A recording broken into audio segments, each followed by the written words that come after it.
10, 9, 8, 7, 6, 5, 4, 3, 2, 1, 0.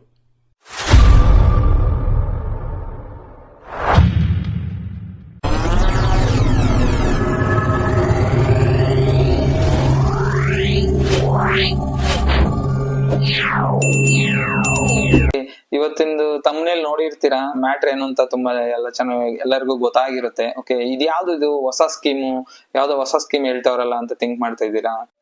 ಈ ಸ್ಕೀಮು ತುಂಬಾ necessity ಇರೋಂತ scheme. Okay, ಎಷ್ಟೋ ಜನಕ್ಕೆ, ತುಂಬಾ ಜನಕ್ಕೆ ಗೊತ್ತಿಲ್ಲ. ಪಿ ಎಫ್ ಕಟ್ ಆಗ್ತಾ ಇರುತ್ತೆ ಎಲ್ರಿಗೂ. ನಾರ್ಮಲಿ ನನಗೆ ಗೊತ್ತಿರೋ ತರ ತುಂಬಾ ಜನಕ್ಕೆ ಪಿ ಎಫ್ ಕಟ್ ಆಗ್ತಾ ಇರುತ್ತೆ. ಕಾರ್ಪೊರೇಟ್ ಎಂಪ್ಲಾಯೀಸ್ ಅಂತ ಏನೇ ನಾವೆಲ್ಲ ವರ್ಕ್ ಮಾಡ್ತಾ ಇದೀವೋ ಅವ್ರೆಲ್ರಿಗೂ ಪಿ ಎಫ್ ಕಂಪಲ್ಸರಿ ಇದ್ದೇ ಇರುತ್ತೆ. ಆದ್ರಿಂದ ನೀವೇನಾದ್ರೂ ಕೆಲಸದಲ್ಲಿ ಇರೋ ಸಮಯದಲ್ಲಿ, ಅಂದ್ರೆ ನಿಮ್ಮ ಸರ್ವಿಸ್ ಅಲ್ಲಿ ಇರೋ ಸಮಯದಲ್ಲಿ ನೀವೇನಾದ್ರೂ ಡೆತ್ ಆದ್ರೆ ನಾಮಿನಿ ಏನಿರ್ತಾರಲ್ಲ, ನಾಮಿನಿಗೆ 2.5 ಲಕ್ಷದಿಂದ 7 ಲಕ್ಷದವರೆಗೂ ವಿತಿನ್ 20 days ಅಲ್ಲಿ ದುಡ್ಡು ಬರುತ್ತೆ ಅಂದ್ರೆ ನೀವು ನಂಬ್ತೀರಾ? ಅದು ಯಾವ ತರ ಅನ್ನೋದನ್ನ ನಾನು ಇವತ್ತು ನಿಮಗೆ ಎಕ್ಸ್ಪ್ಲೇನ್ ಮಾಡಕ್ ಹೋಗ್ತೀನಿ. ಬನ್ನಿ, ಯಾರೆಲ್ಲ ಫಸ್ಟ್ ಟೈಮ್ ಈ ವಿಷಯನ ತಿಳ್ಕೊತಾ ಇದ್ದೀರಾ ದಯವಿಟ್ಟು ಸಬ್ಸ್ಕ್ರೈಬ್ ಮಾಡ್ಕೊಳ್ಳಿ. ಇದೇ ತರ ಇನ್ಫಾರ್ಮೇಟಿವ್ ವಿಡಿಯೋಸ್ನ ನಾನು ಆಗ್ತಾ ಇರ್ತೀನಿ, ಪಿ ಎಫ್ ರಿಲೇಟೆಡ್ ಅಥವಾ ಆನ್ಲೈನ್ ಸರ್ವಿಸಸ್. ಯಾಕಂದ್ರೆ ತುಂಬಾ ಜನಕ್ಕೆ ಇದು ವಿಷಯಗಳು ಗೊತ್ತೇ ಇರಲ್ಲ. ಸೊ ನಾನು ಇನ್ಫಾರ್ಮೇಟಿವ್ ಕಲೆಕ್ಟ್ ಮಾಡ್ಬಿಟ್ಟು ಅದನ್ನ ಆಗ್ತಾ ಇರ್ತೀನಿ. ದಯವಿಟ್ಟು ಸಬ್ಸ್ಕ್ರೈಬ್ ಮಾಡ್ಕೊಳ್ಳಿ. ಹಾಗೆ ತುಂಬಾ ಯಾರಿಗೆಲ್ಲ ಈ ವಿಷಯ ಬಗ್ಗೆ ಗೊತ್ತಿಲ್ಲ ಶೇರ್ ಮಾಡಿ, ಅವ್ರಿಗೂ ಉಪಯೋಗ ಆಗ್ಲಿ. ಓಕೆ, ಬನ್ನಿ ಯಾವ ತರ ಅನ್ನೋದನ್ನ ನಾನು ಇವತ್ತು ನಿಮಗೆ ಎಕ್ಸ್ಪ್ಲೇನ್ ಮಾಡ್ತೀನಿ. ತುಂಬಾ ಜನ ಕಾರ್ಪೊರೇಟ್ ಎಂಪ್ಲಾಯೀಸ್ ಏನಿದೀವಲ್ಲ, ನಾವೆಲ್ಲರೂ ಕೆಲಸ ಮಾಡ್ತಾ ಇರ್ತೀವಿ. ನಮಗೆ ಅದೇ ತರ ಪಿ ಎಫ್ ನು ಕೂಡ ಕಟ್ ಮಾಡ್ತಾ ಇರ್ತಾರೆ. ಓಕೆ, ಇದು ಒಂದು ಸೆಂಟ್ರಲ್ ಗೌರ್ಮೆಂಟ್ ಇಂದ ಇರುವಂತ ಒಂದು ಫ್ರೀ ಸ್ಕೀಮ್. ಇದು ನಮ್ಮ ಪಿ ಎಫ್ ಅಲ್ಲಿ ಇರುವಂತ ಇನ್ಸೂರೆನ್ಸ್. ಪಿ ಎಫ್ ಅಲ್ಲಿ ಒಂದು ಇನ್ಸೂರೆನ್ಸ್ ಇದೆ ಅಂದ್ರೆ ನಾವು ನಂಬಲ್ಲ. ಇ ಎಸ್ ಐ ಅಲ್ಲಿ ಇದೆ. ಇ ಎಸ್ ಐ ಇಂದ ನೀವು ಡೆತ್ ಆದ್ರೆ ಅವರು ಅದಕ್ಕೆ ಏನ್ ಹೇಳ್ತಾರೆ, ಅದನ್ನ ಡಿಸ್ಪೋಸಲ್ ಮೀನ್ಸ್ ದಫನ್ ಮಾಡ್ಲಿಕ್ಕೆ ಅಂತ ಅಂದ್ಬಿಟ್ಟು 20,000 ವರ್ಗು ಏನೋ ಅವರು ಇಮಿಡಿಯೇಟ್ ಆಗಿ ನಿಮಗೆ ಫ್ಯಾಮಿಲಿಗೆ ಅದನ್ನ ಕೊಡಿಸ್ಬೇಕು. HR ಯಾರು ಇರ್ತಾರ ಅವರು ಕೊಡಿಸ್ಬೇಕಾಗಿತ್ತು.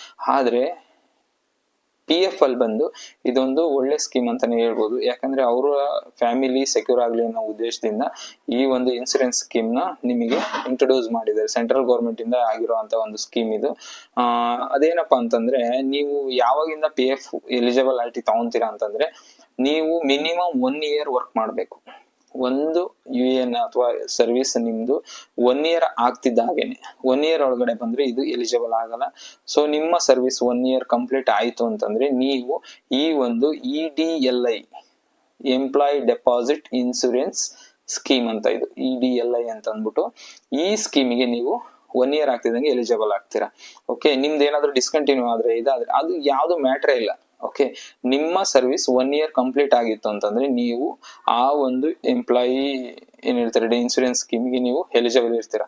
ಅದು ಹೆಂಗೆ ನಿಮ್ ಇದಕ್ಕೆ ಅದು ಅಮೌಂಟ್ ಡೆಪಾಸಿಟ್ ಆಗ್ತಾ ಹೋಗುತ್ತೆ ಅಂತಂದ್ರೆ, ನೀವೇನು ಪಿ ಎಫ್ ಕಟ್ತಾ ಇರ್ತೀರಲ್ಲ ಅದಕ್ಕೆ ಎವ್ರಿ ಮಂತ್ 75 rupees ತರ, ಅದನ್ನ ನಿಮ್ಮ ಸ್ಯಾಲರಿಯಿಂದಾಗ್ಲಿ ಅಥವಾ ನಿಮ್ಮ ಎಂಪ್ಲಾಯರ್ ಕಡೆಯಿಂದಾಗ್ಲಿ ತಗೊಳಲ್ಲ ಅವರು.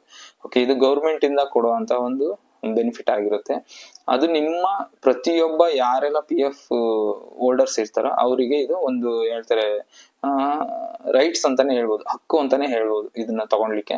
ಅದನ್ನ ಗೌರ್ಮೆಂಟ್ ಇದನ್ ಮಾಡುತ್ತೆ. ಓಕೆ, ನಿಮ್ಗೆ ಏನಾದ್ರು ಆಕಸ್ಮಿಕವಾಗಿ ನೀವು ಸರ್ವಿಸ್ ಅಲ್ಲಿ ಇರೋ ಟೈಮಲ್ಲೇನೆ ನಿಮಗೆ ಏನಾದ್ರು ಡೆತ್ ಆದ್ರೆ, ನೀವು ನಾಮಿನಿ ಯಾರು ಕೊಟ್ಟಿರ್ತೀರಲ್ಲ ಅವ್ರಿಗೆ ಬಂದು ವಿತಿನ್ 20 days ಒಳಗಡೆ, ಓಕೆ, ನಿಮ್ದು ಡೆತ್ ಆಗಿ ವಿತಿನ್ 20 days ಒಳಗಡೆ ಈ ಎಲ್ಲಾ ಒಂದು ಇದನ್ನ ಏನ್ ಹೇಳ್ತಾರೆ ಅಮೌಂಟ್ ಅನ್ನ ಪಿ ಎಫ್ ಕಡೆಯಿಂದ ಬರ್ಸ್ಬೇಕಾಗಿರೋದು ಯಾರು HR ಇರ್ತಾರಲ್ಲ ಅವರ ಒಂದು ಕರ್ತವ್ಯ. ಅದನ್ನ ಅಪ್ರೋಚ್ ಮಾಡೋದು ಕೂಡ ನಿಮ್ಮ ಕರ್ತವ್ಯ. ಫಸ್ಟ್ ನೀವು ಅಪ್ರೋಚ್ ಮಾಡಿಲ್ಲ ಅಂತಂದ್ರೆ HR ಕೂಡ ಯಾವುದೇ ರೀತಿ ನಿಮಗೆ ಹೆಲ್ಪ್ ಮಾಡಲ್ಲ. ಸೊ ಇದು ಯಾರಿಗೆಲ್ಲ ಸ್ಕೀಮ್ ಗೊತ್ತಿಲ್ವೋ ದಯವಿಟ್ಟು ತುಂಬಾ ಜನಕ್ಕೆ ಶೇರ್ ಮಾಡಿ. ಯಾಕಂದ್ರೆ ಈ ತರ ವಿಷಯಗಳು ಯಾರು ಬಂದು ನಿಮ್ಮ ಹತ್ರ ಹೇಳ್ಕೊಳ್ಳಲ್ಲ. ನೀವು ಹೋಗಿ HR ಹತ್ರ ನೀವು ಅಪ್ರೋಚ್ ಮಾಡಿದ್ರೆ ಮಾತ್ರ ಅವ್ರು ಎಕ್ಸ್ಪ್ಲೈನ್ ಮಾಡ್ತಾರೆ. ಅಂಟಿಲ್ ಅಂಡ್ ಅನ್ಲೆಸ್ ನೀವು ಹೋಗಿ ಅದ್ರ ಬಗ್ಗೆ ಕೇಳಿಲ್ಲ ಅಂತಂದ್ರೆ ಅವರು ಕೂಡ ಯಾರು ನಿಮಗೆ ಮೇಲ್ಬಿದ್ದು ಈ ವಿಷಯನ ನಿಮಗೆ ಇನ್ಫಾರ್ಮೇಶನ್ ತಿಳಿಸೋದಿಲ್ಲ. ಸೊ ಆದ್ರಿಂದ ಈ ಒಂದು ಸ್ಕೀಮ್ ಬಂದು ತುಂಬಾ ಜನಕ್ಕೆ ಗೊತ್ತೇ ಇಲ್ಲ. ಓಕೆ, ತುಂಬಾ ಜನ ಎಂಪ್ಲಾಯೀಸ್ ನಾವು ವರ್ಕ್ ಮಾಡ್ತಾ ಇದೀವಿ, ನಮಗೆ ಪಿ ಎಫ್ ಕಟ್ ಆಗ್ತಾ ಇದೆ, ನಾವು ಏನ್ ಹೇಳ್ತಾರೆ ನಾವು ರಿಟೈರ್ಡ್ ಆದಾಗ ನಮಗೆ ಪಿ ಎಫ್ ದುಡ್ಡು ಬರುತ್ತೆ, ಅಥವಾ ನಮಗೆ ಪೆನ್ಷನ್ ಬರಕ್ ಸ್ಟಾರ್ಟ್ ಆಗುತ್ತೆ, ಅಥವಾ ಇನ್ನೊಂದು ಎಕ್ಸೆಟ್ರಾ ಒಂದು ರೀಸನ್ಗೋಸ್ಕರ ನಮ್ PF ನ ಡಿಪೆಂಡ್ ಆಗಿರ್ತೀವಿ. ಆದ್ರೆ PF ಅಲ್ಲೇ ಒಂದು ಇನ್ಸೂರೆನ್ಸ್ ಇದೆ ಅಂತ ಯಾರಿಗೂ ತುಂಬಾ ಜನಕ್ಕೆ ಗೊತ್ತಿರೋದಿಲ್ಲ, ಇದನ್ನ ಯಾರು ಎಕ್ಸ್ಪ್ಲೈನು ಮಾಡೋದಿಲ್ಲ. ಸೊ ಆದ್ರಿಂದ ನಿಮಗೆ ನಿಮ್ಮ ಸರ್ವಿಸ್ ಮೇಲೆ, ಓಕೆ, ಸರ್ವಿಸ್ ಏನಾಗಿರುತ್ತಲ್ಲ ನಿಮ್ದು ನಂಬರ್ ಆಫ್ ಸರ್ವಿಸ್ ಇಯರ್ಸ್ ಅಥವಾ ಇದ್ರ ಮೇಲೆ ನಿಮಗೆ ಸ್ಟಾರ್ಟಿಂಗ್ 2.5 lakhs ಇಂದ, ಓಕೆ, ಮಿನಿಮಮ್ 2.5 lakhs ಬರುತ್ತೆ. ನೀವು 1 year ಆದ್ಮೇಲೆ ನೀವು ಯಾವಾಗ್ಲೇ ಇದಾದ್ರೂ ಮಿನಿಮಮ್ 2.5 lakhs ಬಂದೇ ಬರುತ್ತೆ. ಸೊ ಆಮೇಲೆ ನಿಮ್ಮ ಸರ್ವಿಸ್ ಮೇಲೆ ಕ್ಯಾಲ್ಕುಲೇಷನ್ ಮಾಡ್ತಾರೆ. ಸೊ ನಿಮ್ದು ನಂಬರ್ ಆಫ್ ಎಷ್ಟು ವರ್ಷ ನೀವು UAN ನಲ್ಲಿ ಇದ್ದೀರಾ ಅಂದ್ರೆ ನಿಮ್ದು PF ಕಟ್ ಆಗ್ತಾ ಇದೆ. ಬೇಸ್ಡ್ ಆನ್ ದಟ್ ನಿಮಗೆ ಅಪ್ ಟು 7 lakh ವರೆಗೂ, ಮ್ಯಾಕ್ಸಿಮಮ್ 7 lakh, ಓಕೆ, 7 lakh ವರೆಗೂ ನಿಮಗೆ ಇನ್ಸೂರೆನ್ಸ್ ಅಮೌಂಟ್. ಇದು PF ಅಮೌಂಟ್ ಅಲ್ಲ, PF amount is different. Okay, ಇದು PF ಅಲ್ಲಿ ಇರುವಂತ ಇನ್ಸೂರೆನ್ಸ್ ಅಮೌಂಟ್, ಅರ್ಥ ಆಯ್ತಾ? ಈ ತರ PF ಅಲ್ಲಿ ಒಂದು ಇನ್ಸೂರೆನ್ಸ್ ಇದೆ, ಆ ದುಡ್ಡು ವಿತಿನ್ 20 days ಒಳಗಡೆ ನಿಮ್ಮ ಫ್ಯಾಮಿಲಿ ಯಾರ್ ಮೆಂಬರ್ ಇರ್ತಾರೆ, ನಾಮಿನಿ ಯಾರು ಇರ್ತಾರಲ್ಲ ಅವ್ರಿಗೆ ಈ ದುಡ್ಡು ಬರುತ್ತೆ. ಅದು ಯಾವ ತರ ಬರುತ್ತೆ, ನೀವೇನ್ ಮಾಡ್ಬೇಕು ಅದಕ್ಕೆ ಅಂತಂದ್ರೆ ಸಿಂಪಲ್, ನಿಮ್ಮ ಯಾರು ನೀವು PF ಹೋಲ್ಡರ್ಸ್ ಇರ್ತಾರಲ್ಲ ಅವ್ರಿಗೆ ಏನಾದ್ರು ಡೆತ್ ಆದ್ರೆ ಅವ್ರದ್ದು ಡೆತ್ ಸರ್ಟಿಫಿಕೇಟ್ ಇರುತ್ತೆ. ಆ ಡೆತ್ ಸರ್ಟಿಫಿಕೇಟ್ ತಗೊಂಡು ಮತ್ತೆ ಅವ್ರದ್ದು PF ಏನು UN ಕಾರ್ಡ್ ಇರುತ್ತಲ್ಲ ಅಥವಾ UN ನಂಬರ್ ಕೊಟ್ಟರು ಸಾಕು, ಅದನ್ನ ತಗೊಂಡು ಮತ್ತೆ ನಿಮ್ಮ ಯಾವ್ದು ನಾಮಿನಿ ಯಾರು ಇರ್ತಾರೆ ಅವ್ರದ್ದು ನಾಮಿನಿ ಬಂದು ಅವ್ರದ್ದು ಬ್ಯಾಂಕ್ ಪಾಸ್ಬುಕ್ ನ ನೀವು ತಗೊಂಡೋಗಿ ನಿಮ್ HR ಹತ್ರ ಸಬ್ಮಿಟ್ ಮಾಡಿದ್ರೆ ಅವರೊಂದು ಡಿಕ್ಲರೇಷನ್ ಫಾರ್ಮ್ ಕೊಡ್ತಾರೆ. ಆ ಡಿಕ್ಲರೇಷನ್ ಫಾರ್ಮ್ ನ ಫಿಲ್ ಮಾಡಿ ತಗೊಂಡೋಗಿ PF ಆಫೀಸರ್ ಕೊಡ್ಬೇಕು. ಅದನ್ನ ಕೆಲವೊಂದು ಆರ್ಗನೈಸೇಷನ್ ಅವರೇ ಮಾಡ್ತಾರೆ, ಇನ್ನ ಕೆಲವೊಂದು ಆರ್ಗನೈಸೇಷನ್ ಅಲ್ಲಿ ಅವರು ನಿಮ್ಗೆ ಕೊಡ್ತಾರೆ, ಸೀಲು ಸಿಗ್ನೇಚರ್ ಎಲ್ಲ ಮಾಡಿ ನಿಮ್ದು ಯಾವ್ದು ಕನ್ಸರ್ನ್ ಯಾವ್ದು PF ಆಫೀಸ್ ಇರುತ್ತೆ ಅಲ್ಲಿ ಹೋಗಿ ನೀವೇ ಸಬ್ಮಿಟ್ ಮಾಡಿದ್ರು ಕೂಡ ವಿತಿನ್ 20 days ಒಳಗೆ, ಇದನ್ನ ಡಿಲೇ ಮಾಡೋ ಹಾಗಿಲ್ಲ. ಗೌರ್ಮೆಂಟ್ ಕೂಡ ತುಂಬಾ ಸ್ಟ್ರಿಕ್ಟ್ ಆಗಿ ಈ ವಿಚಾರದಲ್ಲಿದೆ. ಸೊ ಅವರು ನಿಮಗೆ ಈ ದುಡ್ಡನ್ನ ವಿತಿನ್ 20 days ಒಳಗಡೆ ಬರೋ ತರ ಒಂದು ಹೆಲ್ಪ್ ಮಾಡ್ತಾರೆ.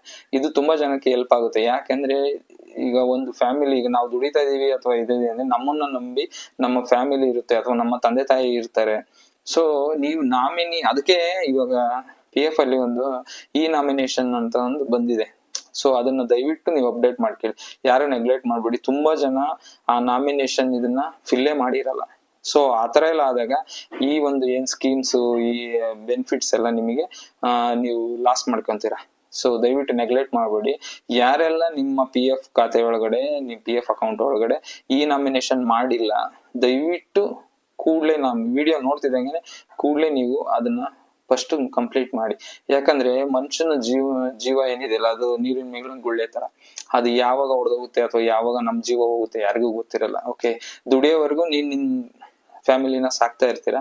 ಆದ್ರೆ ನಿಮಗೆ ಏನಾದ್ರು ಆಕಸ್ಮಿಕವಾಗಿ ಏನಾದ್ರು ಆಯ್ತು ಅಥವಾ ಇನ್ನೊಂದು ಏನೋ ಆದ್ರೆ ನಿನ್ನನ್ನ ನಂಬಿರೋ ಅಥವಾ ನಿಮ್ಮನ್ನ ನಂಬಿರೋ ಒಂದು ಫ್ಯಾಮಿಲಿಗೆ ಮೋಸ ಆಗ್ಬಾರ್ದು. ಆದ್ರಿಂದ PF ದುಡ್ಡು ಬರುತ್ತೆ, ನಿಮ್ಮ ಪೆನ್ಷನ್ ಬರುತ್ತೆ, ಅದೆಲ್ಲ that is secondary. Okay, so immediate within 20 days ಒಳಗಡೆ ಯಾರು ಕೊಡ್ತಾರೆ ನಿಮಗೆ? 2.5 lakhs ಆಗ್ಲಿ 7 lakhs ಆಗ್ಲಿ ಯಾರು ಕೊಡ್ತಾರೆ ಅಲ್ವಾ? ಸೊ ನೀವು ನಂಬಿರೋ ನಿಮ್ಮ ವ್ಯಕ್ತಿ ಆ ದುಃಖದಿಂದ ಹೊರಗೆ ಬರಕ್ಕೆ ಅಟ್ಲೀಸ್ಟ್ ಇದೊಂದು ದಾರಿ ಆಗುತ್ತೆ ಅನ್ನೋದು ಗೌರ್ಮೆಂಟ್ ನ ಉದ್ದೇಶ. ಓಕೆ, ಅದರಿಂದ ಇದೊಂದು ತುಂಬಾ ಒಳ್ಳೆ ಸ್ಕೀಮ್ ಅಂತಾನೆ ಹೇಳ್ಬೋದು. ಓಕೆ, ಮೋದಿಜಿ ಅವರು ಅಥವಾ ಗೌರ್ಮೆಂಟ್, ಸೆಂಟ್ರಲ್ ಗೌರ್ಮೆಂಟ್ ಬಂದ್ಮೇಲೆ PF ಅಲ್ಲಿ ಸುಮಾರು ಈ ತರ ಒಂದು ಒಳ್ಳೊಳ್ಳೆ ಸ್ಕೀಮ್ಸ್ ನ ಬಿಟ್ಟಿದ್ದಾರೆ. ಓಕೆ, ಅದನ್ನ ಉಪಯೋಗಿಸ್ಕೊಳ್ಳೋದು ಬಿಡೋದು ನಮ್ಗೆ ಬಿಟ್ಟಿದ್ದು. ಆದ್ರಿಂದ ದಯವಿಟ್ಟು ಇದ್ರದ್ದು ಉಪಯೋಗನ ಎಲ್ರೂ ಪಡ್ಕೊಳ್ಳಿ. ಓಕೆ, ಈ ಮೂಲಕ ಈ ಇನ್ಫಾರ್ಮೇಶನ್ ಎಲ್ರಿಗೂ ಇಷ್ಟ ಆಗಿದೆ ಅಂತ ಅಂದ್ಕೊಂತೀನಿ. ಯಾರಿಗೆಲ್ಲ ಈ ಇನ್ಫಾರ್ಮೇಶನ್ ಇಷ್ಟ ಆಗಿದ್ರೆ ದಯವಿಟ್ಟು, ಇದು ತುಂಬಾ ಜನಕ್ಕೆ ರಿಕ್ವೈರ್ಮೆಂಟ್, ಎಷ್ಟೋ ಜನಕ್ಕೆ ಗೊತ್ತೇ ಇಲ್ಲ ರೀ. ಈವನ್ ನನಗೆ ಗೊತ್ತಿರ್ಲಿಲ್ಲ. ನಾನು ರೀಸೆಂಟ್ ಆಗಿ ನಮ್ ಕೊಲಿಗೊಬ್ರು ಯಾರೋ ಇದಾದಾಗ ನಮ್ಮ ಕಂಪ್ನಿಯವ್ರ ಹತ್ರ ವಿಚಾರಿಸಿ ಈ ತರ ಏನಾಗಿದೆ, ಅವರು ನೋಡಿ ಇಮಿಡಿಯೇಟ್ ಆಗಿ ಅವರಿಗೆ ದುಡ್ಡು ಬಂತು. ಓಕೆ, ಇದನ್ನೆಲ್ಲ ನಮಗೆ ಗೊತ್ತೇ ಇರಲ್ಲ. ನಾವು ಅಪ್ರೋಚ್ ಮಾಡಿ ಅಥವಾ ನಾವೇ ಸ್ಟಡಿ ಮಾಡಿ ಏನೋ ಮಾಡಿದಾಗ ಇದ್ರ ಬಗ್ಗೆ ಎಲ್ಲ ಗೊತ್ತಾಯ್ತು. ಸೊ ಅದರಿಂದ ನೋಡಿ ಅವ್ರ ಫ್ಯಾಮಿಲಿಗೆ ಆಕಸ್ಮಿಕ ಅವ್ರಿಗೆ ಏನೋ ಆಕ್ಸಿಡೆಂಟ್ ಆಗಿ ಡೆತ್ ಆದ್ರು. ಸೊ ಅವರಿಗೆ ಅಪ್ ಟು ಒಂದು 5.5 lakhs ಏನೋ ಅವರಿಗೆ ಅಮೌಂಟ್ ಬಂತು ಅಲ್ವಾ? ಈಗ ಅವ್ರನ್ನ ಡಿಪೆಂಡ್ ಆಗಿರೋ ಅವ್ರ ಫ್ಯಾಮಿಲಿ ಸೆಕ್ಯೂರ್ ಆಗಿದೆಯಾ? ಸೊ ಆದ್ರಿಂದ ನಾವು ಗೌರ್ಮೆಂಟ್ ಇಂದ ತುಂಬಾ ಸ್ಕೀಮ್ಸ್ ಇರುತ್ತೆ, ಆದ್ರೆ ನಾವು ಅದನ್ನ ನೆಗ್ಲೆಕ್ಟ್ ಮಾಡ್ತೀವಿ ಅಷ್ಟೇ. ಅದನ್ನ ಈ ವಿಚಾರಗಳನ್ನೆಲ್ಲ ತಿಳ್ಕೊಂಡು ನೋಡಿ ಮಾಡ್ಕೊಳೋದು ಒಳ್ಳೇದು ಅಂತ ನನ್ನ ಅನಿಸಿಕೆ. ಓಕೆ, ಯಾರಿಗೆಲ್ಲ ಉಪಯೋಗ ಆಗಿದೆ ದಯವಿಟ್ಟು ಈ ಇನ್ಫಾರ್ಮೇಶನ್ ನ ಎಲ್ರಿಗೂ ತಿಳಿಸೋ ತರ ಶೇರ್ ಮಾಡಿ. ನಿಮ್ ಫ್ರೆಂಡ್ ಸರ್ಕಲ್ ಆಗಲಿ ಇದಕ್ಕೆ. ಯಾಕಂದ್ರೆ ಇದ್ರ ಬಗ್ಗೆ ಯಾವ ಕಂಪ್ನಿಯವರಾಗ್ಲಿ ಆರ್ಗನೈಸೇಷನ್ ಆಗ್ಲಿ ಇಂಟರ್ವ್ಯೂ ಮಾಡುವಾಗಲಿ ನಿಮ್ಗೆ ಯಾರು ಇದ್ರ ಬಗ್ಗೆ ₹1 ಎಕ್ಸ್ಪ್ಲನೇಷನ್ ಕೊಡಲ್ಲ.